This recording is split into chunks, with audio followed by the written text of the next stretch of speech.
আপুনি খেদক না হিমন্ত বিশ্ব শৰ্মাক কৈছো মিয়াক খেদ তাৰ পাছত সংবিধানে তেওঁলোকক আকৌ ঘূৰাই ইয়াতে থৈ দিব কাৰণ হিমন্তৰ আছে ইয়াতে কাগজ পত্ৰ কাহিনীটো বুজিছেন নাই লম্ফ জম্ফ কৰিব পাৰিব হিমন্ত বিশ্ব শৰ্মা আৰু যিবিলাক জাতীয়তাবাদী নেতা ওলাইছে আজি আপোনাৰ মই কৈছো বিষ্ণু ৰাভাতকৈ ওপৰৰ জাতীয়তাবাদী নেতা ওলাইছে আজি জ্যোতিপ্ৰসাদ আগৰৱালতকৈ বহুত ওপৰৰ জাতীয়তাবাদী নেতা ওলাইছে অম্বিকাগিৰি ৰায়চৌধুৰীতকৈ বহুত জাতীয়তাবাদী ডাঙৰ নেতা ওলাইছে আজি সুধা কণ্ঠতকৈ ডাঙৰ জাতীয়তাবাদী নেতা ওলাইছে এতিয়া যিবিলাক সংগঠনৰ নেতাই উজনি অসম বা শিৱসাগৰ যোৰহাট যিবিলাকে এই মুহূৰ্তত আচলতে জাতীয় নায়ক হিচাপে নিজকে যিবিলাকে আচলতে ৰাইজৰ সন্মুখত দেখুৱাবৰ কাৰণে ভাও দিছে সেই লোকসকলে এটা কথা সঁচাকে তুমি যিটো প্ৰশ্ন উত্থাপন কৰিছা যিটো আশংকা কেৱল মুছলমানৰ পৰা আমাৰ আগ্ৰাসন হৈছে নেকি আমাৰ সম্পদ কেৱল মুছলমানে লৈছে নেকি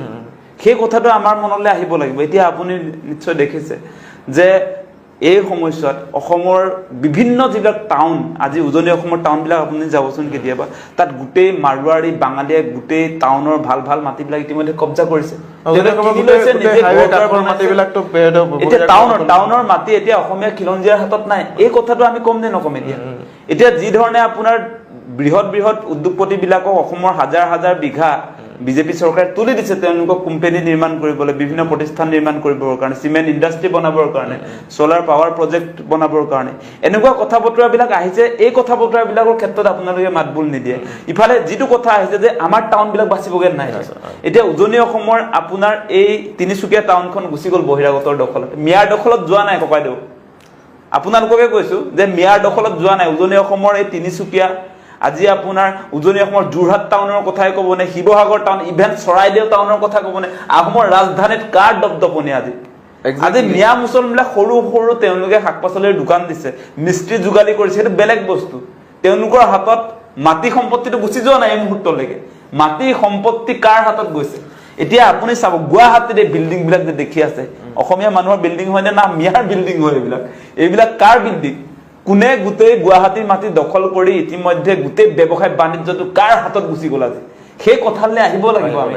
আমাৰ খিলঞ্জীয়াৰ নিৰাপত্তাৰ কাৰণে খিলঞ্জীয়া মানুহৰ সুৰক্ষিত ভৱিষ্যতৰ কাৰণে আমাৰ সম্পদৰ অধিকাৰ অসমীয়া মানুহৰ হাতত থাকিবনে নাথাকে সেই কথাবিলাকৰ আপোনালোকে কিয় সোমাব পৰা নাই মানে আপোনালোকে যিটো কৰিছে এইটো হৈছে কেঁচুৱা জাতীয়তাবাদ শিশু জাতীয়তাবাদ আৰু আমি যিটো কৈছো আমি আচল জাতীয়তাবাদটো কথা কৈছো যি জাতীয়তাবাদৰ জৰিয়তে অসমৰ সকলো মানুহে আচলতে নিজৰ স্বাধিকাৰ ভোগ কৰিব আজি অসমত যিবিলাক সম্পদ আছে আমি কৈ আছো যে আমি কৃষক মুক্তি সংগ্ৰাম কমিটি কৰো আমি কৈ আছো সংবিধানৰ 371A লাগে আমাৰ সম্পদৰ অধিকাৰ লাগে আমাক খাৰুৱা তেলৰ ডিজেল পেট্ৰলৰ অধিকাৰ লাগে আমাক চাহপাতৰ অধিকাৰ লাগে আমাক কৈছো যে আমাক কয়লাৰ অধিকাৰ লাগে আজি চুনশিলৰ অধিকাৰ লাগে আমি মূল কথাত ধৰিছো কিন্তু কিন্তু কিছুমানে সেইবিলাকত ঢুকিয়ে পোৱাগে নাই মিয়া মুছলমানে সৰু সৰু লেবাৰ বিলাক মিস্ত্ৰী যোগালীত ধৰিলে হ'ব নেকি আজি এটা কথা কৈয়ে দিম আপোনাক যে সেই মানুহবিলাক আপোনালোকে যাক সন্দেহত বিদেশী বুলি কৈছে আপোনালোকে পঢ়ক না অলপমান ক'তো নাই আমাৰ জাতীয় নায়কসকলে কি কয় আজি আমাৰ জাতিটো গঢ়া যিবিলাক মানুহ আজি আপোনালোকে নিশ্চয় জানে আজি জ্যোতিপ্ৰসাদ আগৰৱাল আজি বিষ্ণুপ্ৰসাদ ৰাভা আজি ভূপেন হাজৰিকা আজি অম্বিকাগিৰি ৰায়চৌধুৰী তেওঁলোকে কি কয় এই আপোনালোকে যাক বিদেশী সজাই আছে তেওঁলোকে কৈছে এই লোকসকল পমুৱা মুছলমান যিসকল লোক তেওঁলোক ন অসমীয়া বুলি কৈছে এওঁলোকক কৈছে যে অসমীয়া জাতিৰ অংগ বুলি কৈছে অসমীয়া ভাষাৰ প্ৰতি তেওঁলোকৰ যোগদান সাংঘাতিক ধৰণৰ অসমীয়া ভাষাৰ যি আন্দোলন মাধ্যম যি আন্দোলন হৈছিল তাত 24 জন শ্বহীদৰ ভিতৰত 14 জনে মুছলমান এই কথা বতৰাবিলাক যদি নাজানে এনেই আপোনালোকে মানে গদাটো ক'ত ঘূৰাই আছে নিজকে নিজে অলপমান ভাবি চাওক কথা বতৰাবিলাক গতিকে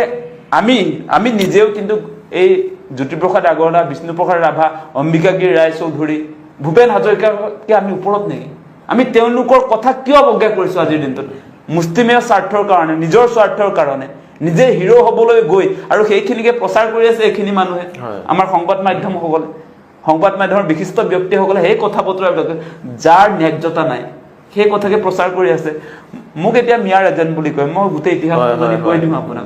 ইতিহাসটো যদি কৈ দিওঁ যে 1941 চনৰ পৰা মিয়া অহা বন্ধ ভাৰত স্বাধীন হোৱা নাই 1941 চনত 1941 চনলৈকে আপোনাৰ পূৰ্ববংগৰ পৰা সাংঘাতিক ধৰণে আচলতে নামনি অসমলৈ মৰাপাট খেতিৰ কাৰণে আপোনাৰ প্ৰব্ৰজন ঘটিছিলে 1941 চনত বন্ধ হৈছে আপোনাৰ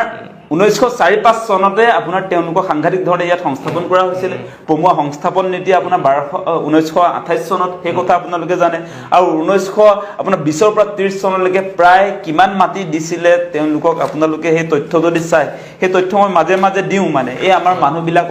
মানুহবিলাকক কথা বতৰাবিলাক জনাবৰ কাৰণে এই তথ্যবিলাক দিওঁ আপোনালোকে যদি চাই যে সেই সময়ছোৱাত আপোনালোকে চাব আজিৰ পৰা 100 বছৰৰ আগত আপোনাৰ মুছলমানক কিমান মাটি দিছিলে আপোনালোকে যদি চাই যে 1920 আৰু 1930 চন এই 10 বছৰত 6,53,018 একৰ মাটি সেই সময়তে পমুৱা মুছলমানক দি দিয়া হৈছে